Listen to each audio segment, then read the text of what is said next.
Our daily verse today is going to be Matthew chapter 23, and we're looking at verses 27 and 28 because they go together.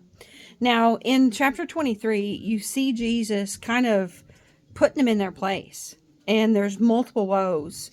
Woe to you because of this. Woe to you because of this. And it's all outlining and laying a foundation basically to tell them, you're not being doers of the word. You're not even barely being hearers of the word. And because of your misconception, because of your wrong thinking, you're leading others astray.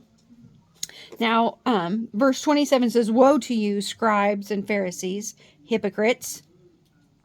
For you are like whitewashed tombs, which indeed appear beautiful outwardly, but inside are full of dead men's bones and all uncleanness. Even so, you also outwardly appear righteous to men, but inside you are full of hypocrisy and lawlessness." You know, James tells us to be doers of the word and not hearers only. And it's not just about doing what the word says. We need to guard against following the letter of the law, so to speak, and not remembering the heart or the spirit behind it. You know, it's one thing to do the acts and do the works and look right, but you need to be right. And Jesus made a point here. He said you've got whitewashed tombs that look beautiful from the outside, but inside is full of dead bones and it's corrupt. If you back up to verse 25, he says very much the same thing. Just because you look good to other people, the things you do look good, the things you say look good, you have the appearance of being a doer of the word. You have the appearance of being right. Doesn't make you right. Jesus tells us that we need to clean up the inside and then let the inside be reflected on the outside. You know, you don't take a bath, you don't get clean before you get in the shower. You let the shower does the work. You don't get yourself right or clean yourself up before you come to Jesus.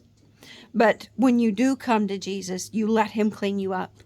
And it's more than just the appearance or the behavior or the acts, but it is truly being changed, truly doing right and being right. You don't just show up to church, but you walk out what they taught.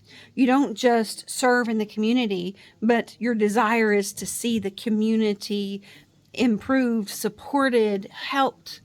You don't just give to those that have less than you. You have compassion for them and you want them to be lifted up. You want them to be blessed.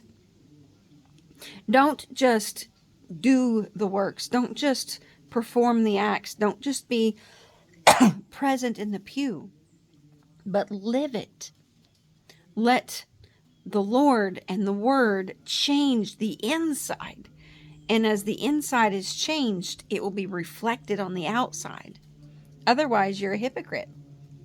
Verse 13.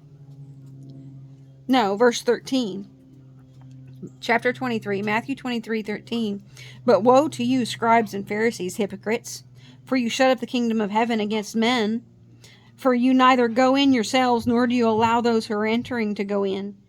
Then verse 14, "Woe to you, scribes and Pharisees, hypocrites! For you devour widows' houses and for a pretense make long prayers. Therefore you will receive greater condemnation." And then verse 15, very important. "Woe to you, scribes and Pharisees, hypocrites! For you travel land and sea to win one proselyte. You win one person to the kingdom. And when he is won, you make him twice as much a son of hell as yourselves." You're not saving yourself. You're not walking in salvation. You're not walking in godliness. You're not walking in righteousness if the inside isn't changed too. It has to go all the way to the bone, not just be the things you choose to let other people see you do. Amen? Amen.